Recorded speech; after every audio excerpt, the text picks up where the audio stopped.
یقیناً انسانی زندگی میں اللہ کی بے شمار نعمتیں ہیں کہ ان نعمتوں کو انسان شمار کرنا چاہے تو نہیں کر سکتا۔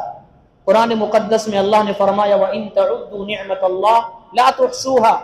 کہ نعمتوں کو شمار کرنا چاہو تو گن نہیں سکتے، شمار نہیں کر سکتے۔ یعنی اتنی نعمتیں ہیں کہ اگر لے کر بیٹھو گے زندگی ختم ہو جائے گی، لیکن نعمتوں کو شمار اور گننا یہ ممکن ہے ہی نہیں۔ انہی نعمتوں میں سے اللہ رب العزت کی طرف سے آنے والا رمضان یقیناً یہ سعادت مندی کی بات ہے، اور جن لوگوں کو یہ مل جائے وہ بڑے خوش نصیب، اور جو لوگ اس کی قدر کر لیں وہ اس سے بڑی سعادت اور نیک بختی کی چیز کوئی نہیں۔ لہذا آنے والا رمضان مہمان جو عن قریب 3 دن کے بعد آنے والا ہے اور پوری آب و تاب کے ساتھ اپنی رحمتیں اور برکتیں لے کر ہمارا سامنے سایہ فگن ہونے والا ہے،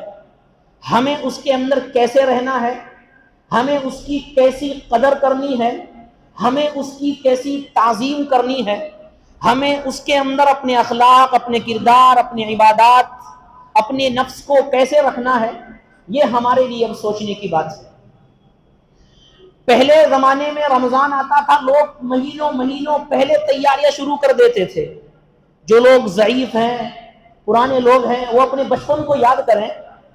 اور ان کو یاد ہوگا کہ جن گھروں میں ٹیلی ویژن ہوتا تھا تو رمضان سے بھی تقریباً 1 مہینہ پہلے وہ ٹیلی ویژن لپیٹ کر صندوق میں رکھ دیا جاتا تھا، اور اس کی طرف نگاہ اٹھانی یعنی بند نہیں ہوتا تھا صرف کہ بند کر کے رکھ دیا، صرف بند کرنے پر اکتفا نہیں ہوتا تھا، بلکہ اس کو چادر میں، کپڑے میں لپیٹ کر اس کو صندوق میں یا الماری میں بند کر دیا جاتا تھا۔ یعنی وہ یہ سمجھتے تھے کہ رمضان المبارک میں ٹی وی یا ٹیلی ویژن دیکھنا تو بہت دور کی بات، اگر وہ بند بھی ہے اس کی طرف بھی نظر نہیں جانی چاہیے۔ ایسا ہوتا تھا، لیکن آج کا معاملہ الٹا ہے۔ آج رمضان آ جائے تو ہماری زندگیوں کے اندر نہ کوئی انقلاب، نہ ہماری عادتوں کے اندر کوئی انقلاب، نہ ہماری عبادتوں کے اندر کثرت، نہ ہمیں اس چیز کی فکر، نہ ہمیں اس چیز کا غور۔ لہٰذا ہمیں چاہیے کہ رمضان المبارک کا اتنا بابرکت مہینہ آنے والا ہے، لہٰذا اپنی زندگیوں کو اس کے اندر تبدیل کریں۔ ہمارے گھر میں کوئی مہمان آتا ہے تو مہمان آنے سے پہلے اس کی تیاریاں کتنی ہوتی ہے، اس کے لیے پہلے سے کھانے پکانے کا انتظام، اس کے لیے پہلے لیٹنے کا انتظام، اس کے رہنے سہنے کا انتظام، اس کے لیے مشورے، اس کے لیے غور و فکر انسان کرتا ہے۔ تو اللہ کی طرف سے یہ رمضان جو مہمان بن کر گویا کہ آ رہا ہے، 1 مہینے کا مہمان گویا کہ ہیں، وہ آ رہا ہے، اس کی قدر ہمارے دل کے اندر کتنی ہونی چاہیے، اس کی عظمت ہمارے دل کے اندر کتنی ہونی چاہیے۔ اسی لیے کسی نے کہا کہ یہ مہینہ جو آنے والا ہے گویا کہ یہ امتحان ہے، ایگزام ہے۔ پورے سال جو ہم سے لغزشیں ہوئی، پورے سال جو ہم سے خطائیں ہوئی،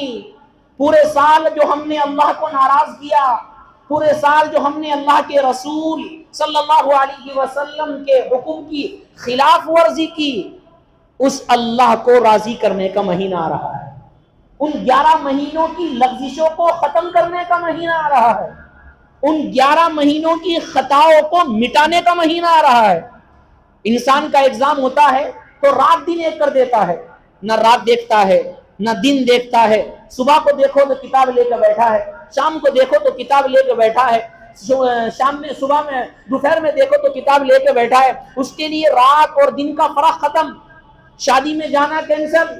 سفر کینسل، اس کو یہ فکر لاحق ہو جاتی ہے کہیں میں ایگزام میں فیل نہ ہو جاؤں، کہیں میرے نمبرات کم نہ آ جائے، کہیں مجھے جو ہے اسکول سے بھگا دیا نہ جائے، اس طرح کی فکر ہوتی ہے۔ تو یہ بھی گویا کہ اس مہینے میں اللہ کا یہ بھی یہ مہینہ اللہ کی طرف سے ہمارے لیے امتحان، ہمارے لیے آزمائش، ہمارے لیے ایگزام۔ کیا مطلب کہ اگر ہم نے اس میں اللہ کو راضی کر لیا تو ہم کامیاب ہو گئے، ہم امتحان میں پاس ہو گئے، ہم ایگزام میں کامیاب ہو گئے۔ اگر اللہ کو راضی کر لیا، لغزشوں سے، اپنی خطاؤں سے معافی مانگ لی، توبہ کر لی، اور ان کو چھوڑنے کا ارادہ کر لیا، اور آئندہ سے اللہ کے سامنے سجدہ ریز ہونے کا یقین اور اس کے سامنے عہد اور وعدہ کر لیا، تو یقیناً ہم اللہ کو راضی کر لیا تو ایگزام میں پاس۔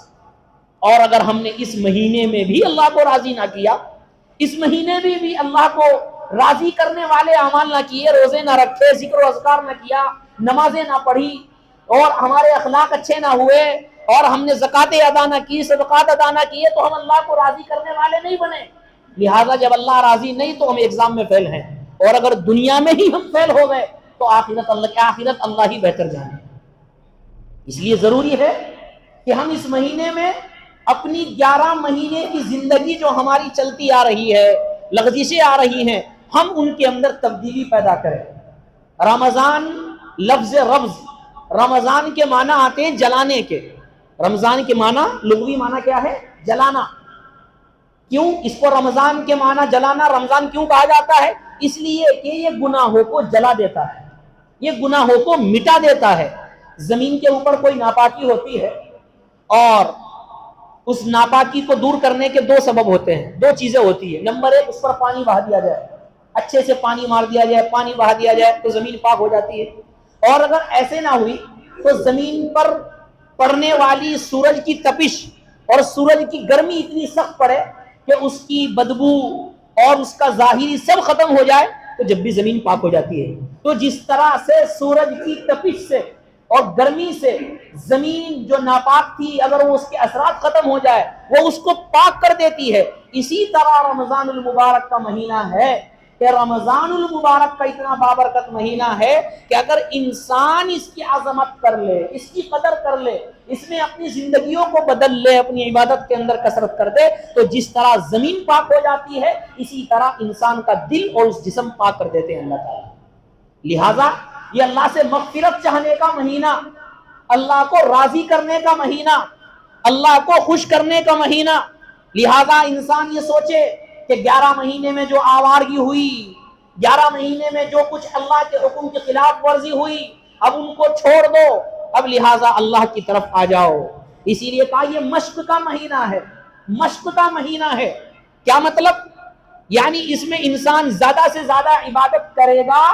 تو اس کے اثرات اگلے رمضان تک باقی رہتے ہیں، اور جو اس میں کے اندر اپنی عبادت کے اندر تبدیلی نہ لایا، اپنی زندگی کے اندر تبدیلی نہ لایا، تو پورے سال اس کی زندگی بدلنے والی نہیں ہے۔ اسی لیے کسی نے کہا، غالباً کسی کا مقولہ ہے کہ اذا سلم رمضان سلم السنہ، کہ اگر رمضان صحیح چلا گیا،